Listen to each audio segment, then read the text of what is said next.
9장 1절부터 21절까지 읽었습니다. 갈수록 어려워집니다. 듣는 여러분도 어려워지고 설교하는 저도 어려워집니다. 특별히 9장에는 여러 가지 난해한 상징들이 많기 때문에 제가 혼자 묵상하고 스터디하다가 다른 목사님들은 이 본문을 어떻게 설교하셨나 하고 한번 제가 들어보게 됐어요. 그래서 우연히 어떤 목사님의 설교를 딱 들었는데 첫 마디가 이것에 9장 설교하시는데 여러분, 제가 계시록을 설교하게 된 걸 후회하기 시작했습니다. 우리의 지혜로는 다 알 수 없지만 하나님께서 이 시간 여러분들에게 또 저에게 필요한 하나님의 메시지를 주실 거라고 생각이 됩니다. 그래서 1절부터 21절까지 여러 가지 내용이 있는데 다 살펴보지 않고 다 살펴보면 오히려 저희들이 헷갈릴 수도 있고 또 머리 아플 수도 있습니다. 핵심적인 내용만 쭉 보면서 9장은 저희가 지나가려고 합니다. 저희가 계시록을 묵상하고 공부하는데 크게 두 가지 저희가 먼저 기억해야 될 것 같습니다. 첫 번째, 계시록은 편지입니다. 편지이기 때문에 편지를 받고 읽는 사람이 있다라는 거예요. 편지는 받고 읽는 사람이 일단 그 뜻을 이해하고 무슨 말인지 알아야 된다라는 거예요. 메뚜기라는 이 표현들이 오늘 나오는데 1세기 사람들에게 메뚜기는 어떤 의미였을까? 계시록 9장 7절에서 10절까지 저희가 함께 읽겠습니다. 시작. 전투 체비를 갖춘 말들 같고 또 그들의 머리에는 금으로 만든 듯한 관심 같은 것이 씌워져 있고 그들의 얼굴은 사람의 얼굴과 비슷하고 또 그들의 머리털은 여인의 머리털 같고 그들의 이빨은 사자의 이빨 같았습니다. 또 그들은 철 흉갑 같은 흉갑을 두르고 있었고 그들의 날개 소리는 전쟁을 위해 달리는 많은 말들의 병거 소리와 같았습니다. 또 그들은 정갈처럼 쏘는 꼬리와 독침을 가졌는데 5달 동안 사람들을 괴롭게 할 권세가 그들의 꼬리에 있었습니다. 사진을 다시 한번 띄워주십시오. 사진에 그 말씀에 설명한 모습과 좀 비슷한 면이 있습니까? 그럴듯하죠. 1960년도 70년대 베트남전이 한창 진행됐을 때 미국에서 처음으로 군사용 공공용 헬기를 만들어서 전쟁에 투입하기 시작했습니다. 코브라 헬기 여러분들 잘 아시죠? 코브라 헬기가 그때 처음 나왔습니다. 그 당시에 계시록을 공부하던 사람들이 이 코브라 헬기가 이 7절에 10절까지 얘기하는 메뚜기와 너무 비슷한 모양이다. 그래서 메뚜기는 이 코브라 헬기를 말하는 것이다 라고 해석을 했습니다. 지금은 어떨까요? 몇십 년이 지나고 난 뒤에 코브라 헬기가 메뚜기다라고 얘기하는 사람들은 한 사람도 없습니다. 편지이기 때문에 이 메뚜기에 대한 모습을 듣고 또 읽고 1세기 사람들이, 요한이 살았던 그 시대의 사람들이 이해할 수 있는 그런 모습이어야 했다라는 거예요. 1세기 사람들이 헬리콥터를 어떻게 알았겠어요? 헬리콥터를 안 사람만 이 말씀을 해석하고 의미를 알 수 있다면 그것이 무엇이 편지이겠어요? 계시록 읽을 때 저희가 첫 번째 관심을 가져야 될 게 사도 요한이 썼던 이 편지의 독자들이 이 글을 읽고 어떤 느낌을 가졌을까? 이 메뚜기가 1세기 독자들에게는 어떤 의미였을까? 1세기 독자들에게 이 메뚜기는 하나님의 심판의 상징이에요. 애굽의 메뚜기 재앙 여러분들이 잘 기억하시죠? 메뚜기가 몰려왔다, 메뚜기 재앙이다 라고 얘기하면 하나님께서 보내신 심판이고 하나님께서 하나도 남김없이 징벌하시겠다라는 사인이에요. 그래서 이 메뚜기라는 단어를 듣자마자 이 당시의 사람들은 하나님께서 보내신 심판이구나라는 것을 깨달았을 거예요. 그리고 여러 가지 설명들이 나오고 있는데 일일이 구체적인 설명들을 저희가 다 알 수는 없어요. 그러나 분명히 1세기 사람들도 그 설명을 읽으면서 끔찍하고 두렵다, 공격적이다, 살아남지 못하겠다라는 두려움들을 가졌을 거예요. 그래서 메뚜기에 대한 설명을 보면서 그 정도로 저희도 충분한 것 같아요. 1세기 사람들이 보면서 느꼈을 감정과 느낌, 메뚜기는 하나님이 보내신 심판이고 메뚜기가 지나간 자리에는 폐허만 남게 된다라는 것을 깨달을 수 있었으면 좋겠어요. 그리고 두 번째는 뭐냐 하면 계시록은 교회에게 쓴 편지다라는 거예요. 물론 세상 사람들도 계시록을 읽고 영향을 받겠지만 1차적인 독자는 교회에 있는 1세기 7교 교회 그리고 저희들을 향한 메시지다라는 거예요. 그래서 중요한 것은 뭐냐면 이 메시지를 읽고 우리에게 결단이 일어나야 한다라는 것입니다. 메뚜기 재앙 이 사건들을 읽고 나는 어떻게 살아야 될 것인가, 교회는 어떤 모습으로 이 시대에 이 땅 가운데 견뎌내야 할 것인가라는 결단이 있지 않는다면 이 사건들이 아무리 구체적이고 비밀스러운 것들을 얘기한다 하더라도 아무 소용이 없다라는 거예요. 저는 여러분들이 오늘 9장 말씀을 들으면서 21세기 우리가 어떤 모습으로 살아야 하는지 깨닫는 시간이 되기를 바랍니다. 그러지 않다면 이 메시지가 하나의 의미도 없다라는 거예요. 9장 1절 말씀 읽습니다. 9장 1절 시작. 다섯 번째 천사가 나팔을 불었습니다. 그때 나는 하늘에서 땅으로 떨어진 별 하나를 보았는데 이 별은 무저갱의 열쇠를 받았습니다. 하늘에서 땅으로 별 하나가 떨어졌다라는 거예요. 이 별이 무엇일까? 어떤 인격적인 대상 같아. 누구일까라는 거에 대해서 학자들이 너무나 많은 의견을 가지고 있어요. 하나로 통일하기 어려울 정도로 좋은 천사, 나쁜 천사, 사단, 그리스도, 하나님의 말씀부터 너무나 많은 의견들이 있어요. 여러분 어떤 의미예요? 아무도 제대로 알고 있는 사람이 없다라는 거예요. 해석하려고 하지 말고 그냥 하늘에서 별 하나가 떨어졌는데 어떤 천사 같은 존재가 떨어졌구나라는 정도 이해하는 것으로 충분해요. 더 중요한 것은 뭐냐면 이 별이 무저갱의 열쇠를 받았다라는 거예요. 무저갱의 열쇠를 받았다라는 것은 누군가 열쇠를 주었다라는 의미잖아요. 이게 중요한 거예요. 누가 주셨을까? 계시록 1장 18절 말씀 같이 읽겠습니다. 1장 18절 시작.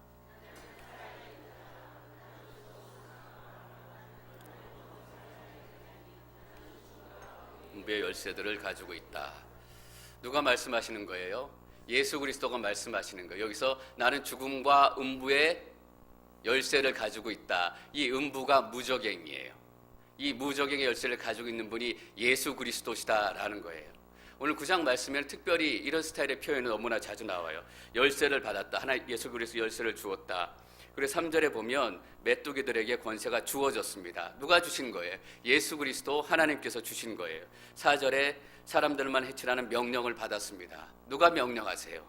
예수님께서 명령하시는 거예요. 그러나 이 메뚜기들은 그들을 죽이지는 말고 5달 동안 괴롭히기만 하라는 허락을 받았습니다. 누가 허락하세요? 예수님께서 허락하신다라는 거예요.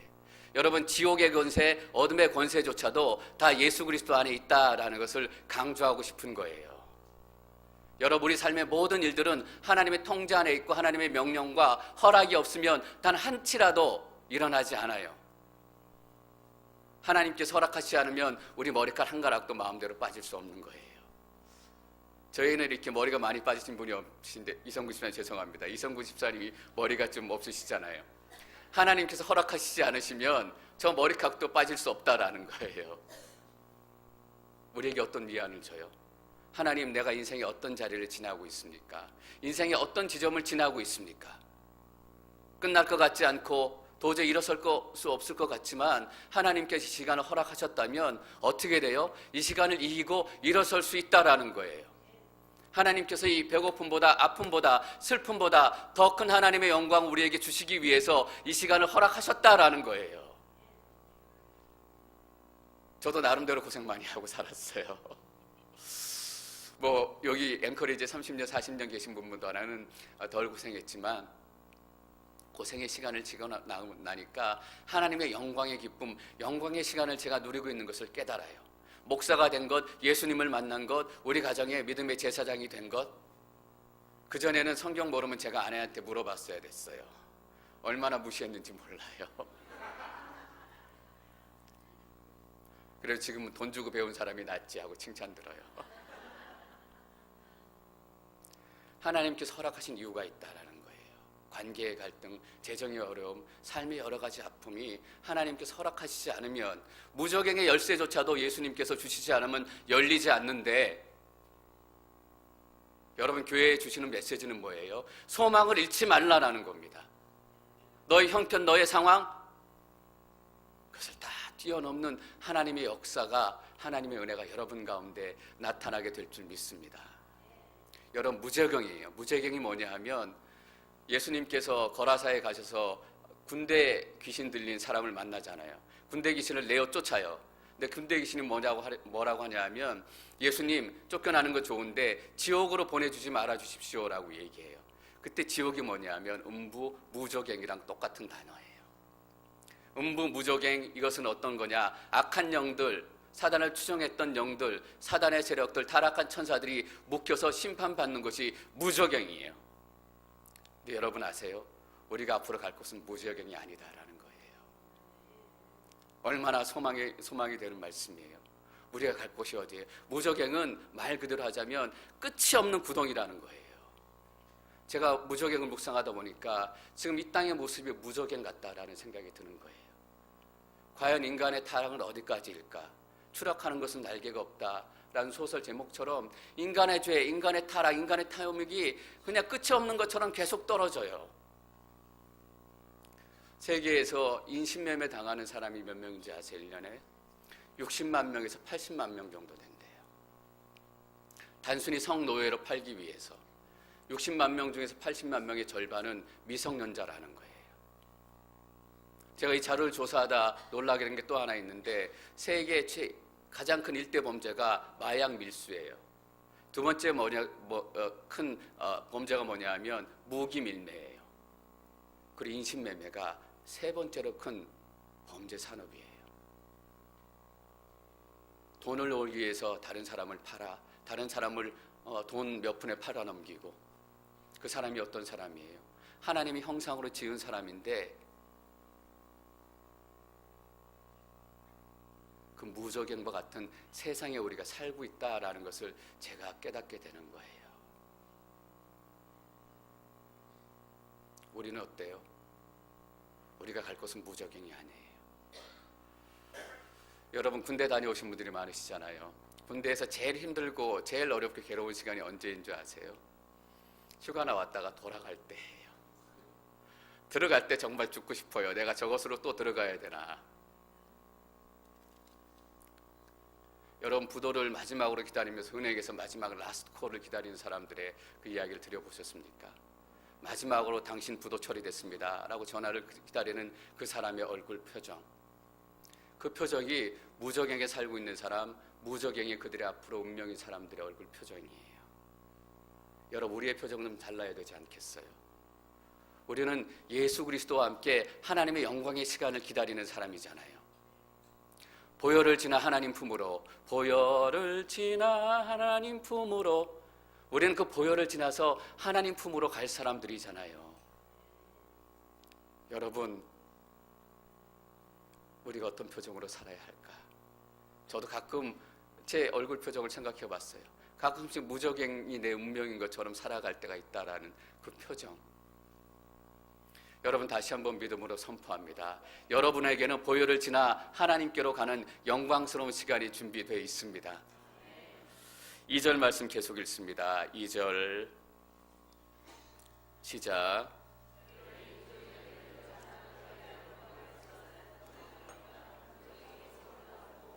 해와 공기가 무저갱의 연기로 인해 어두워졌습니다. 8장에서 해와 별과 달의 빛이 3분의 1을 잃고 빛이 3분의 1 짧아졌어요. 세상이 어두워지기 시작했는데 이제 무저갱을 여니까 어두운 연기가 올라와 세상이 다 어두워지는 거예요. 완전히 어두워져서 앞이 뒤인지 뒤가 앞인지 구분할 수 없을 정도가 되는 거예요. 영적인 어둠, 말씀의 어둠을 얘기하는 것입니다. 여러분 그런데 이 어둠을 생각하면서 제가 충격적으로 또 깨닫는 것이 하나 있었어요. 여러분 세상은 원래 어두웠어요. 앵커리지에 있는 한 목사님이 3년 동안 따님하고, 따님은 건반 반주하고 본인이 기타 치고 찬양하면서 스트릿에서 3년 동안 찬양을 했다라는 거예요. 아무도 들어주는 사람이 없었기 때문에 3년 동안 길거리에서 찬양하다가 이제는 멈추셨대요. 여러분 그게 새로운 일인가요? 아니에요. 원래 세상 사람들은 찬양을 듣지 않고 말씀을 듣지 않았어요. 왜 이 어둠에 대해서 하나님께서 강조하실까? 7교회 안에, 앵커리지 온누리 교회 안에, 이 땅의 교회들 안에 어둠이 드리워지기 시작했기 때문이에요. 빛이 있어야 될 것, 가장 밝아야 될 이곳에 어둠이 임하기 시작했다라는 거예요. 여러분 이 경고의 말씀이 얼마나 무겁고 심각하게 들리세요? 이 어둠이 완전히 드리워지면 어떤 일이 일어나는지 아세요? 예배 드리는 척했던 사람들, 그들의 예배가 다 멈추게 될 거예요. 기도 드리는 척했던 사람들, 그들의 기도가 다 멈추게 될 거예요. 너무나 많은 핑계들이 그들의 기도를 멈추고 그들의 예배를 멈추게 하게 될 것이기 때문이에요. 기도하지 말아야 될 핑계들, 예배 드리지 말아야 될 핑계들 얼마나 많아요. 지난주에 예배 안 나오셨습니까? 몸이 안 좋아서 바빠서. 이 정도는 괜찮은 것 같아요. 지난주에 예배 안 나오셨어요? 별로 나올 기분이 아니었어요. 3분의 1이 어두워지고 땅이 완전히 어두워지는 거예요. 여러분, 어둠은 어둠 쪽으로 가는 거예요. 예배 안 드리고 가만히 있으면 어느 날 가만히 예배 드리고 싶은 마음이 탁 생겨날 것 같아요? 아니에요. 핑계가 하나가 되고 두 개가 되고 세 개가 되고 좀 힘이 생기면 기도하지. 자꾸 기도하지 않는 핑계를 쌓으면 어느 순간인가 결정적인 순간에 기도할 수 있는 능력이 생길 것 같아요? 아니에요. 3분의 1이 어두워졌지만 완전히 칠흑 같은 어둠이 찾아올 거예요.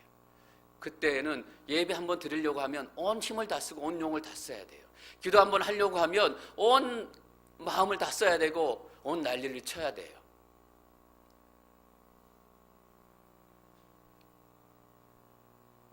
설교의 홍수 시대에 살고 있다라고 우리 스스로가 때로는 약간 비아냥거리는 투로 얘기할 때가 있어요. 여러분, 설교의 홍수가 나쁜 거예요? 생각해보니까 설교의 홍수는 너무너무 좋은 거예요. 인터넷을 열어도 설교를 들을 수 있고, 앵커리지 오늘의 교회도 설교를 들을 수 있고, 사람들을 만나도 설교를 들을 수 있고, CGN TV를 틀어도 설교를 들을 수 있고, 어디 가나 설교를 들을 수 있다는 것이 얼마나 큰 축복입니까? 제가 아는 목사님들 전부 그냥 말씀 그냥 준비하는 분들 안 계세요.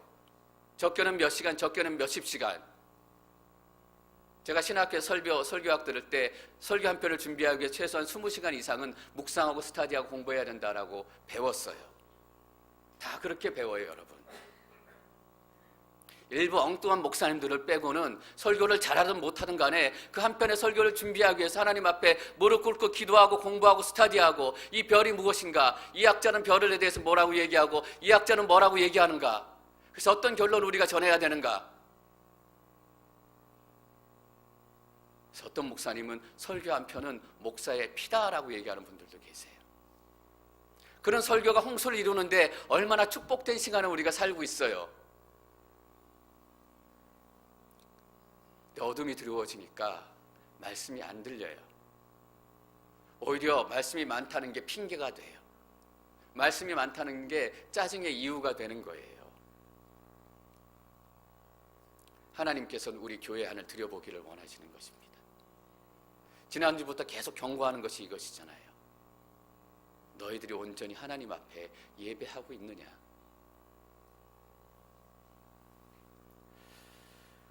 연기가 무적에서 올라왔고 해와 공기가 무적에게 연기로 인해 어두워졌습니다. 여러분, 세상이 어두워진 지는 이미 오래전이에요. 왜 교회 우리에게 세상의 빛과 소금이 되라라고 말씀하셨겠어요? 세상이 어둡기 때문이에요. 세상이 밝은데 빛으로 살아갈 필요가 뭐 있습니까? 세상이 어둡기 때문에 여러분이 빛이 되고 여러분이 소금이 된다라는 거예요. 어떻게 예배를 준비해야 될까? 다시 한번 묵상하게 됐어요. 물론 우리가 일주일 내내 24시간 내내 예배 드리는 마음으로, 하나님 앞에 기도하는 마음으로 살아가야 돼요. 그래서 목사도 없고 제사장도 없고 평신도도 없고 구분이 없는 신약시대에 우리가 살고 있어요. 꼭 주일 예배하면 귀한 예배는 아니에요. 그러나 현실적으로 우리가 주일 예배 와서 하나님 말씀 듣지 못하고 은혜 받지 못하면 우리는 일주일을 살아갈 영적인 능력의 시작과 공급을 얻지 못하는 거예요. 그렇다면 어떻게 해야 되나? 주일날 이 예배를 드리기 위해서 일주일의 최고의 컨디션을 유지해서 여기 와야 되는 거예요. 당신 일주일 동안 어느 시간에 컨디션이 제일 좋습니까? 예, 주일날 11시 반이 컨디션이 제일 좋은 시간이에요. 이렇게 돼야 된다라는 거예요. 근데 대부분의 분들이 주일날 11시 반이 일주일의 컨디션이 제일 안 좋은 시간이에요. 거부 못 하잖아요. 우리가 빛과 소금이 돼야 되는데 청년들은 더 하더라고요. 토요일 날 일주일 동안 열심히 학교 다니고 또 직장 다니고 토요일은 게임하는 날이에요. 새벽 3시, 4시까지 게임하다가 11시 반에 어떻게 최고의 컨디션으로 올 수 있겠어요? 그러니까 청년 예배는 다 2시에 드리잖아요. 기도할 때 최고의 컨디션을 유지해야 돼요. 어둠은 더 짙어질 뿐이에요. 그 어둠을 깰 수 있는 방법은 무엇인가? 우리가 하나님과 함께 있는 방법밖에 없다라는 것입니다. 3절 말씀 읽겠습니다. 3절 시작.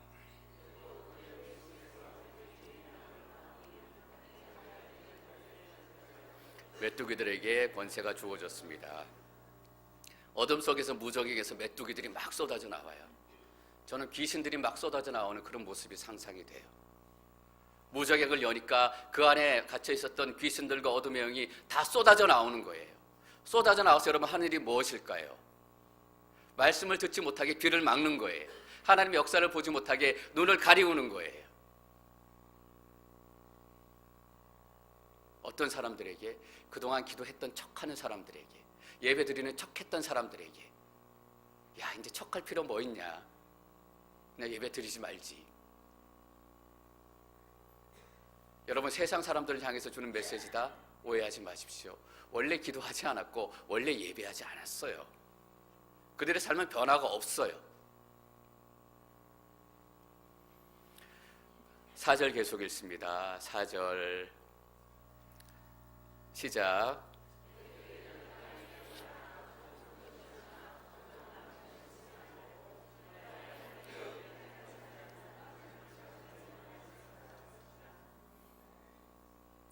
하나님의 인침을 받지 않은 사람들, 여러분 우리가 예수 그리스도를 믿으면 우리가 성령의 인치심을 받은 사람이 돼요. 거짓의 영들, 어둠의 영들이 막 쏟아져 나오지만, 메뚜기 떼처럼 쏟아져 나오지만 어떤 사람은 공격할 수 없어요? 하나님의 인침을 받은 사람 누구예요? 예수님을 믿는 사람, 구원을 얻은 사람에게는 어떤 가문이설로 속이고 유혹하고 눈을 가려도 그 귀에는 세상의 소리가 들리지 않아요. 무슨 소리가 들려요? 하나님의 말씀이 들리는 거예요. 뉴스가 들리는 것이 아니라, 사람의 비난 소리가 들리는 것이 아니라 하나님의 말씀이 들린다라는 거예요. 여러분 이 제가 오늘 선포하는 말씀이 귀에 들리세요? 마음에 들리세요? 인침을 받았다라는 증거예요. 제가 메뚜기 재앙이 어떤 것인가 좀 그림으로 보고 싶어서 유튜브에서 메뚜기 떼 습격하는 걸 찾아봤어요. 여러분들에게 보여드리고 싶었는데 에이 뭐 끔찍한 거니까 그냥 말로 대신해야 되겠다라는 생각을 했어요. 3년 전에 정말 큰 메뚜기 공격이 있었더라고요. 러시아 남부에 3년 전에 메뚜기 재앙이 와가지고 저희 한국 뉴스에서 보도할 정도로 메뚜기가 그 땅을 쓸고 갔는데, 메뚜기가 얼마나 하냐 하면 길이가 12cm예요. 참새만한 거예요. 참새만한 메뚜기 떼가 쓸고 갔다라고 생각을 해보세요. 네, 여러분 보세요. 풀이나 나무는 해치지 말고 자연에서 보는 그 메뚜기는 아니다라는 거예요. 영적인 의미를 가지고 있다라는 거예요. 사람들만 해치라라는 거예요. 나무나 풀이나 식물이나 이것들을 갉아먹지 말고 사람들만 해치라. 어떤 의미예요? 사람들의 영혼을 갉아먹고 사람들의 생각을 갉아먹고, 너희가 마치 나무를 갉아먹고 뿌리를 갉아먹는 것처럼 사람들의 삶을 갉아먹어라라는 거예요. 여러분 사람들의 생각을 마귀가 갉아먹으면 어떤지 아세요? 꿈이 없어져요. 소망이 없어져요. 요즘에 그런 청년들 너무 많이 봐요. 목사님 저 꿈이 없어요. 하고 싶은 게 없어요. 하나님이 우리를 지으실 때 원래 하고 싶은 게 있도록 지으셨어요. 하고 싶은 게 있는 게 정상이에요. 근데 하고 싶은 게 없어졌대요. 왠지 아세요? 메뚜기 떼들이 무정에게서 날아와가지고 그 영혼과 생각을 갉아먹기 시작했기 때문이에요. 그냥 취직 못해서 대학 못 가서 이런 게 아니에요. 대학 못 가고도 잘 사는 사람 얼마나 많아요. 취직 못하고도 얼마나 자기의 꿈을 꾸는 사람이 얼마나 많아요. 근데 너무나 많은 청년들이, 사람들이 돈이 없다는 이유로, 취직하지 못했다는 이유로 다 꿈을 잃어버려요. 영혼을 갉아먹는 거예요. 여러분 영혼이 갉아먹히고 생각이 갉아먹히면 어떤지 아세요? 결국 그 사람은 죽은 사람이 되는 거예요. 그래서 이어서 6번째 나팔이 불면 3분의 1이 죽어요. 당연해요. 생각이 죽고 영혼이 죽고 마음이 죽으면 당연히 죽는 거잖아요. 5번째 나팔, 6번째 나팔 각각 일을 얘기하는 것이 아니라 메뚜기가 올라와가지고 이 땅의 생각들을 다 죽이고 영혼들을 죽이면 그 인생은 죽은 인생이 된다라는 같은 사건을 얘기하는 거예요. 여러분 잘 보세요. 그것이 1000년 후에 2000년 후에 일어날 일이에요. 지금 우리에게 일어나고 있는 일이에요. 우리의 자녀들이, 우리의 동료들이, 우리의 사랑하는 사람들이 생각을 파먹히고 영혼을 파먹히고, 전도 한번 하려고 예수님 예자만큼 내면 나한테 다시 예수 얘기하지 마. 내가 그냥은 만나겠는데 예수님 얘기하면 다시는 안 만날 거야. 이런 분들 만나기 어려워요. 너무 쉬워요. 여러분 자꾸 중독이 많이 생겨요. 왜 중독이 많이 생길까? 메뚜기들한테 파먹힌 증거예요. 뭐라도 자꾸 채우고 싶으니까. 뭐에라도 내가 묶이지 않으면 불안한 거예요.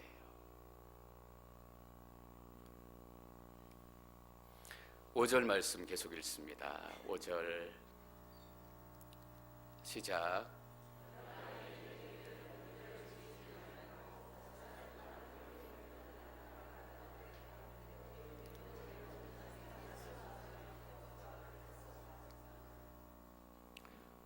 인생이 고통스럽고 씁쓸하고 아프고 도저히 일어설 용기는 없고 죽지 못해 사는 인생, 별로 보기 어렵지 않은 것 같아요. 그냥 직장 다니는 사람도 마찬가지예요. 그냥 하루 직장 가는 거예요. 교회 오는 분들 중에 그런 분이 안 계실까? 그냥 교회 오는 거예요. 한번 어떤 사람들 왔나?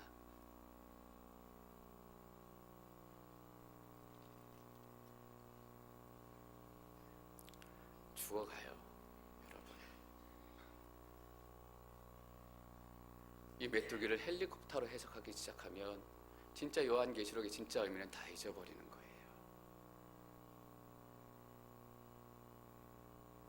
세상이 어두워져 가는 과정 중에 헬리콥터끼리 싸우고 비행기끼리 싸우고 또 로켓으로 싸우고 그런 일들이 일어나겠죠.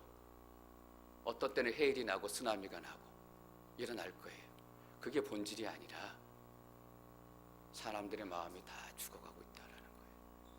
피리를 불어도 슬퍼하지 않고 장구를 쳐도 기뻐하지 않고 예수님께서 이미 예수님 시대에 탄식하셨던 얘기예요. 얼마나 우리가 계시록을 보면서 긴장하며 살아야 되는가. 인친 사람들은 공격하지 않는다. 그러니까 안심이다. 이게 아니라 이때 교회는 뭐 해야 될 건가? 계속 LA, 라스베가스 얘기를 하게 되는데 너무나 큰 충격이라서 그래요. 사람들 절망과 어둠과 아픔에 살고 있어요. 어떻게 이 비극스러운 끔찍한 일이 일어날 수 있을까? 탄식해요. 그러나 거기까지예요. 그냥 죽지 못해 사는 거예요. 10월 6일부터 10월 9일까지 워싱턴 DC에서 어떤 이벤트가 일어나냐 하면 워싱턴 DC는 미국 중에서 가장 자유분방한 도시 중에 하나예요. 여러분 아시는지 모르겠지만 이미 8월부터 워싱턴 DC에는 3가지 종류의 드라이버스 라이센스가 발급됐어요. 남자, 여자, 중성. 그런 도시예요. 근데 10월 6일부터 10월 9일까지 저도 워싱턴은 안 가봐서 모르겠는데 내셔널 몰이라는 곳이 있잖아요. 링컨 기념관과 그 외에 미국의 워싱턴 하면 큰 탑이 있잖아요. 워싱턴 마니먼트. 그 사이에 왜 이렇게 물이 있고 영화에도 많이 나오잖아요. 거기에서 얼마나 많은 모임들, 얼마나 많은 일들이 일어났어요. 10월 6일부터 9일까지 예수 믿는 사람들, 기도하는 사람들이 모여서 6일부터 9일까지 24시간 내내 기도하고 찬양하고 예배하고 기도하고 찬양하고 예배하고 그 일들이 일어난다라는 거예요. 거기 50개 텐트가 세워진대요.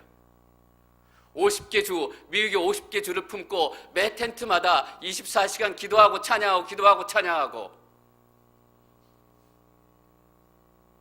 다 꿈을 잃고 다 죽어가고 다 영혼이 갉아먹히는 그런 상황 가운데서도 빛처럼 살아가는 예수 그리스도인들이, 예수님의 제자들이 안 죽는 거예요. 여러분, 하나님의 임을 받은 사람에게는 공격을 하지 말라라고 하는 명령이 뭐예요? 하나님의 꿈을 포기하지 않는다라는 거예요. 교회의 꿈을 포기하지 않는다라는 거예요. 아무리 어려운 공격, 아무리 어려운 환난을 통해서 너 예수 믿어도 별거 없지, 마음을 헤비차고 괴롭혀도 꿈쩍도 하지 아니하고 다시 일어서서 50개 텐트를 세우고 내가 이 미국 땅을 위해서 기도하겠습니다. 청년들이 모이고 사람들이 모이고 그 이벤트의 제목이 새벽을 일으키라라는 거예요. 다 밤새도록 술 먹고 흥청망청하고 새벽에 자고 있는 시간, 기도하는 사람들이 새벽을 깨우자라는 거예요.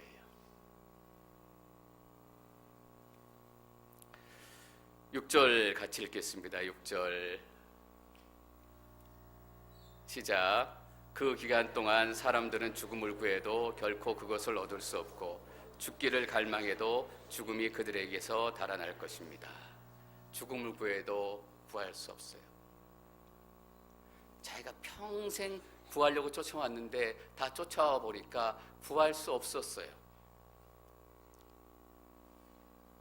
여러분, 우리가 구할 수 있는 게 있어요. 하나님의 은혜예요.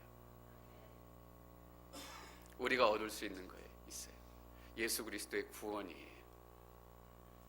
죽음을 구해도 구할 수 없는 사람, 생명을 구하니 구원을 받았던 우리가 여기 있는 거예요. 그리고 나서 기도하고 은혜를 구하는 거예요. 하나님, 이 나라를 살려주십시오. 이 땅을 살려주십시오. 11절 말씀 계속 읽습니다. 11절 시작. 부족에게 사자를 자기들의 왕으로 삼고 있었는데 그 이름은 히브리 말로는 아바돌이고 그리스 말로는 아볼루온입니다. 그 메뚜기, 더러운 영, 악한 영, 왕이 누구입니까? 히브리 말로 아바돈이고 그리스 말로 아볼루온이다라는 거예요. 아볼루온, 아폴리온이에요. 뭐랑 비슷해요? 아폴로랑 비슷하죠. 파괴자라는 의미예요. 미국 로마의 어떤 황제들은 내가 아폴로의 아들이다라고 나를 섬겨라라고 얘기한 사람도 있어요. 그리고 나서 뭐라고 얘기했어요? 나한테 절하면 물건을 사고 팔 수 있는 표를 너에게 주겠다. 그러면 너는 이 땅에 성공하고 번영하고 번창하게 될 것이다. 나에게 절하고 예수 그리스도께 절하지 않고 타협하고 살아가면 너가 잘 살게 될 것이다. 근데 이름이 뭐예요, 여러분? 파괴자예요. 로마 황제를 따라가는 삶, 아볼론을 따라가는 삶, 이 세상의 시스템을 따라가는 삶, 이 세상의 부귀와 영화를 따라가는 삶, 그 결말은 무엇이다? 파괴다라는 거예요. 여러분, 자기들만 왕이 있어요. 우리도 왕이 있다. 우리에게도 왕이 있어요. 누구예요? 예수 그리스도께서 우리의 왕이 되셨습니다. 우리는 이것을 선포하는 사람이에요. 너만 왕이 있냐? 우리도 왕이 있다. 너희는 죽음을 구해도 생명을 구해도 결국은 파괴로 끝날 인생이지만 구원자 예수 그리스도께서 우리에게 왕이 되셔서 우리에게 생명을 주시고 소망을 주시고 구원을 주셨다.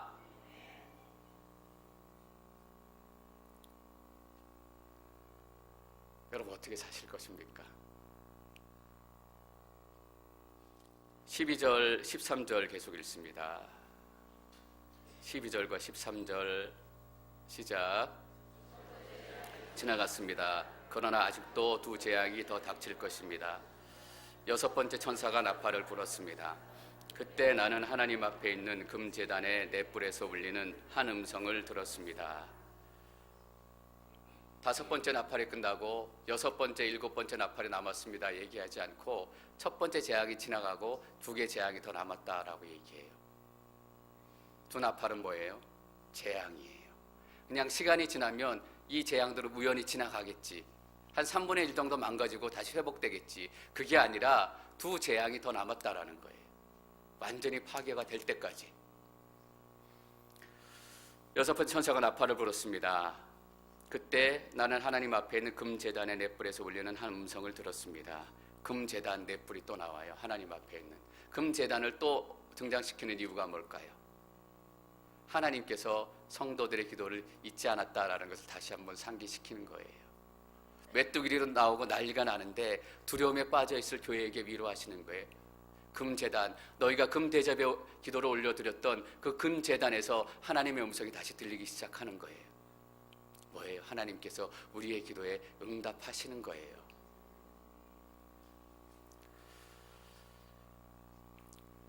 제가 쭉 읽도록 하겠습니다. 14절, 그 음성이 나팔을 가진 여섯 번째 천사에게 이르기를 큰 강 유프라테스에 묶여있는 네 천사들을 풀어주라 하니 지정된 년 널리시를 위해 준비된 네 천사가 사람의 3분의 1을 죽이기 위해 풀려났습니다. 그들이 거느린 마병대의 수는 2억이나 됐는데 나는 그들의 수를 들었습니다. 메뚜기 떼하고 마병의 2억하고 공통점이 뭔지 아세요? 엄청 많다라는 거예요. 대항할 수 없다는 거. 17절 18절 제가 계속 읽겠습니다. 내가 환상 가운데 본 말들과 그 위에 탄 이들의 모습은 이렇습니다.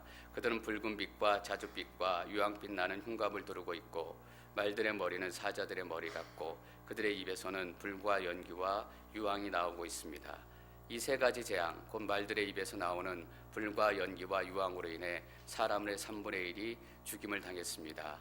이는 말들의 힘이 그들의 입과 꼬리에 있고 그들의 꼬리는 뱀과 같으며 또한 꼬리에 머리가 있어 이것들로 사람들을 해쳤기 때문입니다. 메뚜기랑 설명하는 게 비슷하지 모양이. 다 귀신들이고 사단들이다라는 거예요. 그래서 3분의 1이 죽어나갔어요. 여러분, 3분의 1이 죽었다라는 것은 우리 가족 중에 최소한 한 명은 죽었다라는 거예요. 끔찍한 일이에요. 20절, 21절 말씀 읽습니다. 20절, 21절 시작.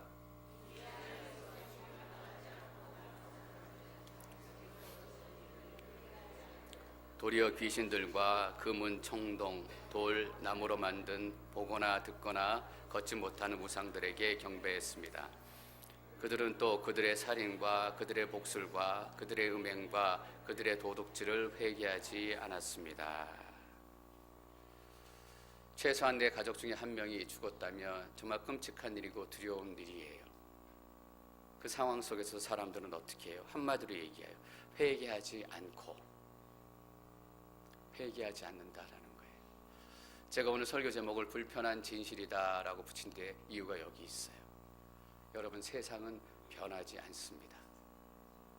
어둠 속에 있는 세상은 변하지 않는다라는 거예요. 좀 시간이 지나면 예수 믿는 사람들이 대접받겠지. 교회가 사람들이 인정해주고 사람들이 칭찬해주는 곳이 되겠지. 세상은 변하지 않는다라는 거예요. 차가운 현실이에요. 제가 이번에 창조과학 세미나 갔다가 영국의 영적인 상황에 대해서 얘기해주는 그 비디오를 틀어주셔서 잠깐 봤습니다. 영국 교회에서 사람들이 떠나고 있다는 것은 다 알고 있는 사실이에요. 청년들이 떠나고 있고. 근데 그 비디오의 주제가 요지는 뭐였냐면 교회를 떠난 청년들이 어디로 가느냐라는 거예요. 청년들을 쫓아갔어요.